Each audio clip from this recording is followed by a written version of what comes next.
ஆண்டவருடைய ஆவி என்மேல் உள்ளது, ஏனெனில் அவர் எனக்கு அருள் பொழிவு செய்துள்ளார். ஏழைகளுக்கு எடுத்து வாசி.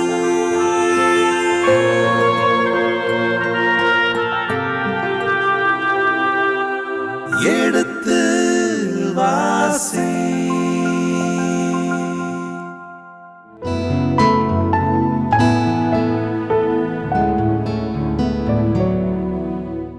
கடந்த பகுதியின் தொடர்ச்சியை இன்று தொடர்கின்றோம். வாருங்கள், இந்த நிகழ்ச்சியை நமக்காக விளக்கங்களோடு தெளிவுபடுத்த இருக்கின்றவர் தந்தை ரேமன் ஜோசப் அவர்களை வரவேற்போம். வணக்கம் தந்தையே. வணக்கம்.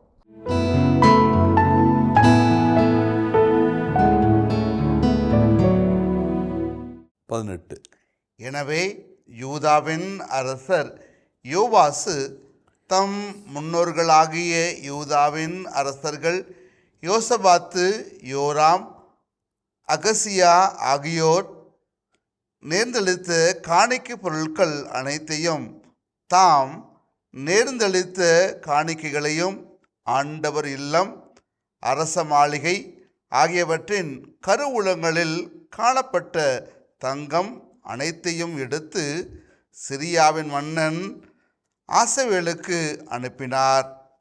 ஆக எருசலேம் தப்பிக்க வேண்டுமென்றால் யோவாசு செய்கிற ஒரு செயல் என்ன அப்படின்னா, இவனுக்கு துணிச்சல் இல்லை, போரிட வேண்டிய துணிச்சல் இல்லை. தன்னுடைய படை சிரியாவோடு போரிட்டால் அது மிகப்பெரிய பாதிப்பை சந்திக்க வேண்டியிருக்கும். இப்போ வடநாட்டினுடைய துணையையும் அவன் கேட்க முடியாது. ஏன்னா வடநாடு என்பது ஏகு கையில் இருக்கிறது.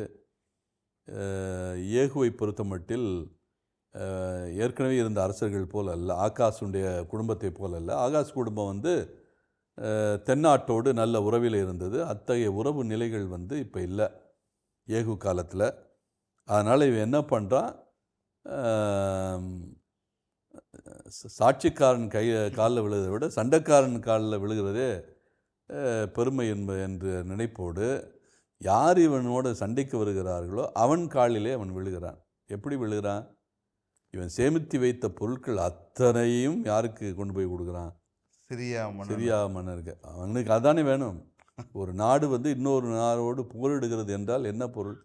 ஒன்று இடத்தை பிடிக்கணும், இல்லைன்னா அதில் இருக்கிற பொருட்களை எல்லாம் கொள்ளையடிக்கணும். இதுதான் நோக்கம். எப்பா நீ கொள்ளையடிக்கலாம் வேணாம், நானே கொடுத்துறேன். என்கிட்ட என்னென்ன பொருள் இருக்கோ அத்தனையும் உனக்கு நான் கொடுத்துறேன். இவ்வளவு பொருட்கள் என்கிட்ட இருக்குது. அவன் பெரிய லிஸ்ட்டே போடுறாங்க பாருங்கள், என்னென்ன பொருட்கள் இருக்கிறது அப்படிங்கிறான். அதாவது எத்தனை அரசர்கள், யூதாவின் அரசர்கள் யோசபாத்திலிருந்து யோராம், அகசியா, அதாவது எல்லாமே இவனுடைய தந்தை, இவனுடைய தாத்தா, இவனுடைய பாட்டன், இத்தனை பேரும் நேர்ந்தளித்த காணிக்கை பொருட்கள் அனைத்தையும், தாம் நேர்ந்தளித்த காணிக்கைகளையும், அது மட்டுமல்ல ஆண்டவர் இல்லம், அரச மாளிகை ஆகியவற்றின் கருவூலங்களில் காணப்பட்ட தங்கம் அனைத்தையும் எடுத்து, கடைசியில் இவனுடைய கருவூலத்தில் எதுவுமே இருக்காது, எல்லாமே போகுது. எல்லாவற்றையும் எடுத்து சிரியாவின் மன்னன் ஆசையேலுக்கு அனுப்பினான். அவன் வர்றதுக்கு முன்னாலே அவனுக்கு தேவையான படமெல்லாம் போகிறது. எனவே ஆசையேல் எருசலேமை விட்டு திரும்பி சென்றான். எருசலேம் தப்பித்தது. பணத்தை கொடுத்து என்ன பண்ணான்? எருசலேமை பாதுகாத்தான். தொடர்ந்து யோவாசின் பிற செயல்களும் அவர் செய்தவை யாவும் யூதா அரசர்களின் குறிப்பேட்டில் எழுதப்பட்டுள்ளன அல்லவா? நம்ம ஏற்கனவே பார்த்தோம். முந்தைய பகுதியில் இஸ்ராயல் மன்னனுடைய அந்த கடைசி காலத்தை பற்றி சொல்லுகின்ற போது, அவன் இறப்பதற்கு முன்னால் இது இஸ்ரேல் அரசர்களின் குறிப்பேட்டில் எழுதப்பட்டிருக்கிறது அல்லவா அப்படிங்கிற கேள்வி வரும். அதே மாதிரி தான் இப்படி யோவாசை பற்றிய செய்திகள் எல்லாம் எந்த குறிப்பேட்டில் எழுதப்பட்டிருக்கிறது? யூதா அரசர்களுடைய பட்டியலில் இருக்கிறது. அந்த குறிப்பேட்டில் எழுதப்பட்டிருக்கிறது அல்லவா? அப்போ இந்த குறிப்பேட்டு புத்தகத்திலிருந்து எடுக்கப்பட்ட பகுதிகளாகத்தான் இது இருக்கிறது. யூத அரசர்களினுடைய குறிப்பேடு என்று தனியாக இருந்தது. அதிலிருந்து எடுக்கப்பட்ட செய்திகளாகத்தான் இவையெல்லாம் இருக்கிறது. தொடர்ந்து யோவாசின் அலுவலர் அவருக்கு எதிராக கிளம்பி சதித்திட்டம் செய்து சில்லாவுக்கு இறங்கிச் செல்லும் வழியில் பெத்மில்லோ என்னும் இடத்தில் அவரை கொன்றனர். ஆக ஒரு நல்ல அரசனுடைய முடிவு அவனுடைய கடைசி காலத்தில் அவன் செய்கின்ற ஒரு சிறிய தவறின் வழியாக எப்படி அது முடிவுக்கு வருகிறது என்று பாருங்கள். அதாவது யார் இருக்கிறது வரை இவனுக்கு பிரச்சனை இல்லை, யோயாத்தா இருக்கிறது வரை அவனுக்கு பிரச்சனை இல்லை. யோயாத்தா இருந்தது வரை இவன் அவர் சொன்னபடி நடந்தான். ஆனால் யோயாத்தாவுடைய இறப்புக்கு பிறகு முழுவதுமாக இவனுடைய சிந்தனை பிரகாரம் நடக்க ஆரம்பித்தான், அல்லது இவனுக்கு கூட இருக்கிறவர்களுடைய அவர்களுடைய சிந்தனை பிரகாரம் நடக்க ஆரம்பித்தான். அதனுடைய விளைவை இப்போ சந்திக்கிறான். அவனுக்கு சரியாக அறிவுரை கூறக்கூடிய நபர்கள் அங்கே இல்லை. அப்படின்னா இந்த நபர்கள், இவனுக்கு அறிவுரை கொடுக்கக்கூடிய நபர்கள் எல்லாம் இவனை தவறான வழியில் நடத்தி செல்கிறார்கள். நம்ம முன்பே பார்த்தோம், இவன் எதை அவன் செய்யலை, எந்த செயலை செய்யலை, அந்த தொழுகை மேடுகளை எல்லாம் அனுமதித்தான். இவன் ஆலயத்தை பழுது பார்த்தாலும் நல்ல எண்ணம் இவனுக்கு இருந்தாலும் கடைசியில் எதை அவன் செய்யலை, இந்த வழிபாட்டு தலங்களாக இருந்த தொழுகை மேடுகளை எல்லாம் அவன் உடைத்து போடவில்லை. அப்படி என்றால் இவனுக்கு தவறான அறிவுரை கூறக்கூடியவர்கள் நிறையா பேர் இருந்தாங்க. எனவே அந்த தவறான அறிவுரைகள் கூறக்கூடியவர்கள் இருந்ததுனால இவனால் நல்ல காரியங்களை தொடர்ந்து செய்ய முடியவில்லை. தவறுகளுக்கு மேலே தவறுகள் கொஞ்சம் கொஞ்சமாக வருது. அதில் முக்கியமான தவறு என்ன? குறிப்பாக இந்த ஆலயத்தினுடைய பொருட்கள், இதுவரை சேகரித்து வந்த காணிக்கை பொருட்கள் எல்லாவற்றையுமே யாருக்கு அள்ளி கொடுத்தது? சிரியாமன்னனுக்கு அள்ளி கொடுத்தது. இதுவே மக்கள் மத்தியில் இவனை பற்றிய ஒரு தவறான ஒரு அதிருப்தி சிந்தனையை கொடுத்திருக்கலாம். இதெல்லாம் சேர்ந்து ஒட்டுமொத்தமாக இவனுக்கு எதிரிகளை அதிகப்படுத்துகிறது. அப்படி எதிரிகளை அதிகப்படுத்துகின்ற போது நிச்சயமாக ஒரு எதிரி இவனை பழிவாங்குகின்ற ஒரு நிலைக்கு தள்ளப்படுவான். அதுதான் நடந்தது. எனவே யோவாசின் அலுவலகரே அவருக்கு எதிராக கிளம்பி சதித்திட்டம் போட்டு கில்லாவுக்கு இறங்கி செல்லும். எல்லாமே எருசலேம் அவனுடைய கோவிலுக்கு, அவனுடைய அரண்மனையை ஒட்டி இருக்கிற பகுதிகள் தான். இந்த அரண்மனைக்கு ஒட்டி இருக்கிற பகுதி அது சில்லாவுக்கு பக்கத்தில் இருக்கிறது. சில்லா என்பது அரண்மனைக்கு அருகில் இருக்கிறது. அதுக்கு போகிற வழியில் இருக்கிற பெத்மில்லோ என்றாலே ஒரு கீழே இறங்கி போகிற பகுதி, மேலிருந்து கீழே இறங்கி போகிற பகுதி. அது ராம்பட் அப்படிம்போம்ல, அதே மாதிரி இருக்கிற பகுதி. அந்த பகுதியில் இறங்கி போகிற போது இவனை கொலை செய்கிறார்கள். இவனுக்கு அலுவலகர்களே கொலை செய்கிறார்கள். 21. அவரை கொன்ற அலுவலர் சிமையாத்தின் மகன் யோசகாரும் சோமேரின் மகன் யோசபாத்தும் ஆவர். ஆக இவரை கொண்டவர்களுடைய பெயர் இங்கே குறிப்பிடப்பட்டிருக்கிறது. நிச்சயமாக அவருக்கு அறிந்தவர்கள், அவருக்கு அறிமுகமானவர்கள். ஆனால் அலுவலகத்தில் பணியாற்றுகிறவர்கள், அரசு அலுவலகத்தில் பணியாற்றுகிறவர்கள். இதற்கு மேல் யோவாசி இருந்தால் நம்முடைய நாட்டுக்கும் பிரச்சனை, நம்முடைய நலனுக்கும் பிரச்சனை என்று சொல்லி அவனை கொலை செய்ய திட்டமிட்டு அவனை கொலை செய்கிறார்கள். எனவே சிமையாத்தின் மகன் யோசக்காரும் சோமேரின் மகன் யோசபாத்தும் ஆகிய இந்த 2 பேரும் சேர்ந்து இந்த செயலை செய்கிறார்கள். தொடர்ந்து அவர் இறந்து தாவீதின் நகரில் தன் மூதாதையருடன் அடக்கம் செய்யப்பட்டார். அவருக்கு பின் அவர் மகன் அமர்சியா அரசன் ஆனான். ஆக தாவீது நகரில் மூதாதையருடன் அடக்கம் செய்யப்படுகிறார். நான் ஏற்கனவே சுட்டி காட்டினேன், கல்லறைகள் 2 இருக்கிறது. ஒன்று எருசலேமில் இருக்கிற பகுதியில் இருக்கிற கல்லறை, அது அரசர்களுக்கான கல்லறை. அந்த கல்லறையிலும் வழக்கமாக அடக்கம் செய்யப்படுவார்கள். தாவீது அடக்கம் செய்யப்பட்ட பகுதிகளில் கல்லறை இருக்கிறது. அந்த பகுதியிலும் சிலர் அடக்கம் செய்யப்படுவார்கள். இந்த யோவாசை பொறுத்த மட்டில் எங்கே அடக்கம் செய்யப்படுகிறான்? எருசலேம் நகரில் இருக்கிற அந்த கல்லறைகள், அரசருடைய கல்லறைகளில் அல்ல, மாறாக தாவீது நகரில் இருக்கிற, சியோ நகரில் இருக்கிற மூதாதையுடைய கல்லறைகளிலே அடக்கம் செய்யப்படுகின்ற அந்த நிகழ்வு. எனவே அவனுக்கு பிறகு அவனுடைய மகன் அமத்சியா அரசனாகிறான். எனவே 40 ஆண்டுகள் ஆட்சி செய்திருக்கிறான். அமத்சியா 796 இவனுடைய யோவாசனுடைய இறப்புக்கு பிறகு அல்லது கொலைக்கு பிறகு அவன் ஆட்சி பொறுப்புக்கு வருகிறான். இத்தோடு இந்த அதிகாரம் நிறைவு பெறுகிறது. 12ஆம் அதிகாரம் 21 வசனங்களோடு 2 பகுதிகளை உள்ளடக்கி இந்த பிரிவு முடிவுக்கு வருகிறது. நன்றி தந்தையே. தந்தையே, இந்த 12ஆம் அதிகாரத்தில் யோவாசு ஆலயத்தை சீர் செய்கின்ற பணிகளை இறங்கியதை பற்றி நம்ம பார்த்தோம். இன்றைய காலகட்டத்தில் இந்த செய்தியை நாம் எதை எப்படி கொண்டு போகலாம்? யோவாசை பொறுத்த மட்டில் நல்ல எண்ணம் இருந்தது, நல்ல செயல்பாடும் இருந்தது. அப்படி செயல்படாதவர்களை அவன் தட்டி கேட்கிற நிலையும் இருந்தது. குறிப்பாக யோயாத்தா என்கிறவர் இவனுக்கு ஒரு காட்ஃபாதர், இவனுடைய வளர்ப்பு தந்தை போல. அவர் இல்லாவிட்டால் இவன் உயிரோடு இருக்க முடியாது, இவன் அரசராக முடியாது. அரசராவதற்கு எவ்வளவு திட்டம் போட்டார் என்றெல்லாம் நமக்கு தெரியும்.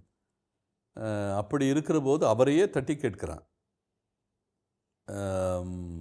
அவருடைய அந்த காலகட்டத்தில் அவர் செயலற்று இருக்கின்ற போது அந்த பொறுப்புகளை எல்லாம் அவரிடம் எடுத்து விடுகிறான். எடுத்து விடுவது மட்டும் அந்த பொறுப்பை இன்னொரு குழுவுக்கு கொடுக்கிறார்.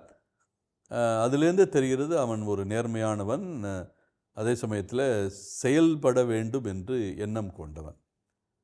எப்போ அவனுக்கு பிரச்சனை வருகிறது என்றால், யோயாத்து அவனை விட்டு பிரிகின்ற போது. யோயாத்தா இறந்து போன பிறகு இவனுக்கு தவறான வழிகாட்டிகள் கிடைக்கிறார்கள். இது நமக்கு ஒரு நல்ல ஒரு பாடம். நல்ல வழிகாட்டிகள் இருக்கிறது வரை எல்லாமே நல்லா போயிட்டுருக்கும். எப்போ நல்ல வழிகாட்டிகள் அவங்க அவங்களுக்கு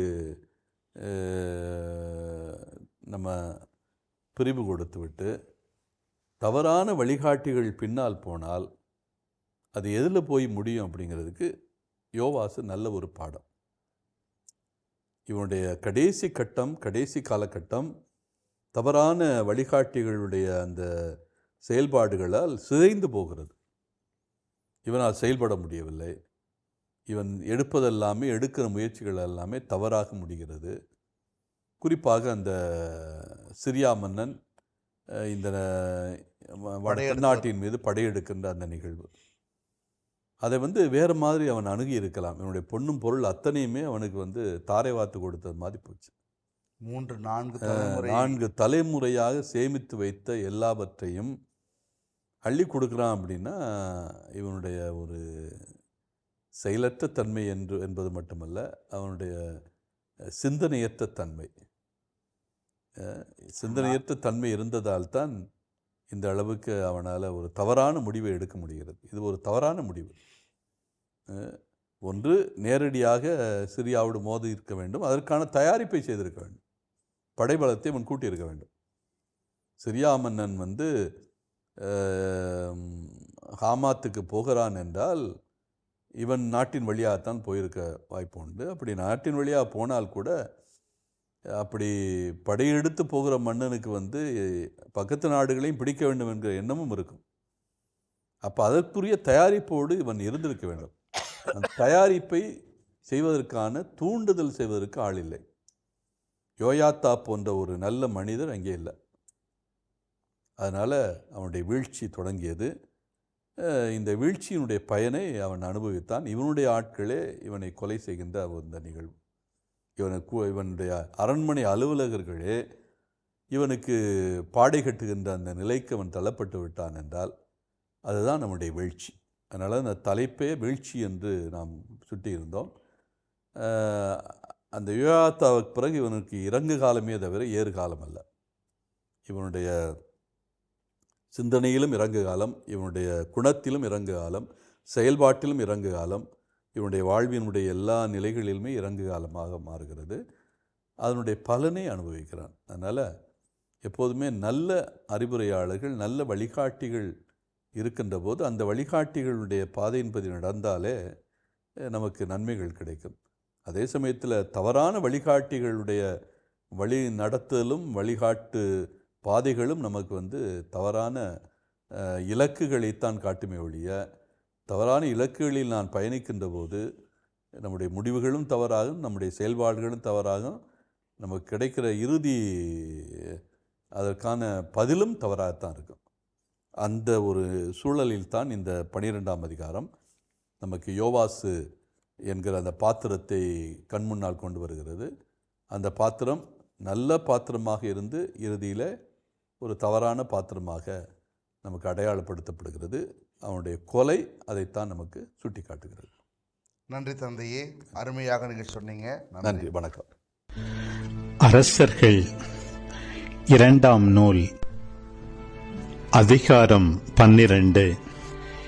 ஏகு ஆட்சியேற்ற 7ஆம் ஆண்டில் யோவாசு அரசனாகி எருசலேமில் 40 ஆண்டுகள் ஆட்சி புரிந்தான். பெயர்செபாவை சார்ந்த சிபியா என்பவளே அவன் தாய். யோவாசு குரு யோயாத்தா அவனுக்கு கற்றுத்தந்தபடியே ஆண்டவரின் திருமுன் தன் வாழ்நாள் முழுவதும் நேர்மையாய் நடந்து வந்தான். ஆயினும் தொழுகை மேடுகள் அகற்றப்படவில்லை. அத்தொழுகை மேடுகளில் மக்கள் இன்னும் பலியிட்டு கொண்டும் தூபம் காட்டிக்கொண்டும் வந்தனர். யோவாசு குருக்களை நோக்கி, ஆண்டவரின் இல்லத்திற்கு காணிக்கையாக செலுத்தப்படும் பணத்தை எல்லாம், கணக்கெடுப்பு வரி பணத்தையும் ஒவ்வொருவரும் நேர்ச்சையாக அளிக்கும் பணத்தையும், ஆண்டவரின் இல்லத்திற்கு ஒவ்வொருவரும் அளிக்கும் தன்னார்வ காணிக்கையையும் சேகரியுங்கள். ஒவ்வொரு குருவும் பணத்தை தனக்கு அறிமுகமானவர்களிடமிருந்து பெற்று கோவிலில் சிதைந்த பகுதிகளை பழுது பார்க்க வேண்டும் என்றான். ஆயினும் யோவாசு அரியணை ஏறிய 23ஆம் ஆண்டு வரை குருக்கள் கோவிலை பழுது பார்க்கவே இல்லை.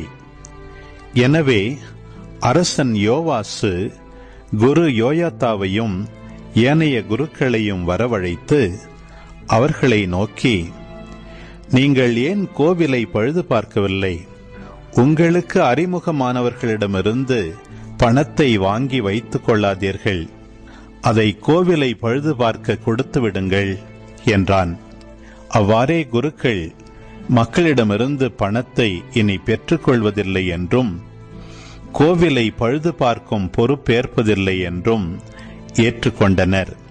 குரு யோயாத்தா ஒரு பணப்பெட்டியை எடுத்து அதன் மூடியில் துளையிட்டு கோவிலின் நுழைவாயிலின் வலப்பக்கமாக பீடத்தருகே வைத்தார். வாயிலை காவல் செய்த குருக்கள் ஆண்டவரின் இல்லத்திற்கு வந்த பணம் அனைத்தையும் அதில் போட்டு வந்தனர். அப்பணப்பெட்டியில் அதிக பணம் சேர்ந்தபோது அரசனுடைய கணக்கனும் தலைமை குருவும் வந்து ஆண்டவரின் இல்லத்தில் சேர்ந்த பணத்தை எண்ணி பைகளில் கட்டி வைத்தனர். இவ்வாறு கணக்கிடப்பட்ட பணத்தை ஆண்டவரின் இல்லத்தில் பணியை கண்காணிக்குமாறு நியமிக்கப்பட்டவர்களிடம் கொடுத்தனர். அவர்களும் ஆண்டவரின் இல்லத்தில் பணியாற்றிய தச்சர்களுக்கும் கொத்தர்களுக்கும் சிற்பிகளுக்கும் கல்வெட்டுவோர்க்கும் ஊதியம் அளித்தனர். மேலும் அதிலிருந்து ஆண்டவரின் இல்லத்தை பழுது பார்ப்பதற்கு தேவையான மரங்கள், பொழிந்த கற்கள் ஆகியவற்றை வாங்குவதற்கும் அக்கோவிலை சீர்படுத்துவதற்கு தேவையான மற்ற செலவுகளுக்கும் பயன்படுத்தினர். ஆயினும் ஆண்டவரின் இல்லத்திற்கு தேவையான வெள்ளிக்கோப்பைகள், அணைப்பான்கள், கிண்ணங்கள் ஆகியவற்றை செய்வதற்கு ஆண்டவரின் இல்லத்தில் செலுத்தப்பட்ட வெள்ளிப்பணம் பயன்படுத்தப்படவில்லை. ஏனெனில் ஆண்டவரின் இல்லத்தை பழுது பார்த்த வேலையாள்களுக்காக மட்டுமே அது பயன்படுத்தப்பட்டது. வேலையாள்களுக்கு கூலி கொடுக்குமாறு அப்பணத்தை பெற்றுக்கொண்டவர்களிடம் ஒரு கணக்கும் கேட்கவில்லை. அந்த அளவுக்கு அவர்கள் நாணயமாக நடந்து கொண்டார்கள். குற்ற நீக்க பலிக்கான பணமும் பாவம் போக்கும் பலிக்கான பணமும் ஆண்டவரின் இல்லத்திற்கு கொண்டு வரப்படவில்லை. ஏனெனில் அவை குருக்களுக்கு உரியவை. அப்பொழுது சிரியா மன்னன் அசாவேல் காத்து நகரோடு போரிடச் சென்று அதை கைப்பற்றினான். பின்பு அசாவேல் எருசலேமை தாக்கும் நோக்கில் புறப்பட்டு வந்தான்.